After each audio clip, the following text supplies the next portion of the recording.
नमस्कार मंडळी, शुभप्रभात। आजच्या दिवसाची सुरुवात झाडांना पाणी घालण्यापासूनच झाली। मग बाकीची तयारी करून घेतली, पावडर वगैरे लावून, कारण का देवाची देवपूजा करायची बाकी होती, तीसुद्धा करून घेतली। आणि त्या मी ह्या अगरबत्ती वापरतो आणि अगरबत्तीचा वास खूप छान असतो, सायकल कंपनीचा। नाश्तासुद्धा करून घेतला, 7:30 वाजले होते।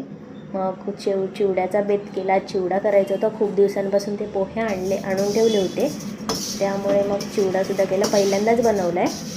बघूया कसा होतो आहे ते। आणि मी नेहमी पण कोणती वस्तू करते ना एखादी, म्हणजे व्हेज असेल तर ती देवापुढे ठेवते, त्याप्रमाणेच टेस्ट वगैरे करायच्या आधीच देवापुढे दाखवलं आणि मग टेस्ट केलं, छान झाला होता। आई बाबा खाली असतात, त्यामुळे त्यांनासुद्धा देते, त्यांना घेऊन गेले। चला तर मग ट्राय करूयात की कसा झाला आहे खाऊन थोडंसं।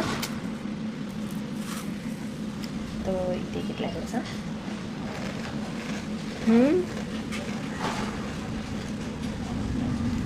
खरंच मस्त झालं आहे। आणि मग बाकीचीसुद्धा कामं आवरून घेतली, कपडे धुवून ते वाळत लावून घेतले, बेडशीट वगैरे गॅलरीमध्ये, चिवडा खाऊन घेतला। आणि संध्याकाळी स्टॉल बंद होतं तरी टायमामध्ये इथे ऑर्डर आली, मग आम्ही कस्टमरची ऑर्डर कॅन्सल नाही करत किंवा त्यांना नाराज नाही करत म्हणून ऑर्डर दिली, असा होता आजचा दिवस।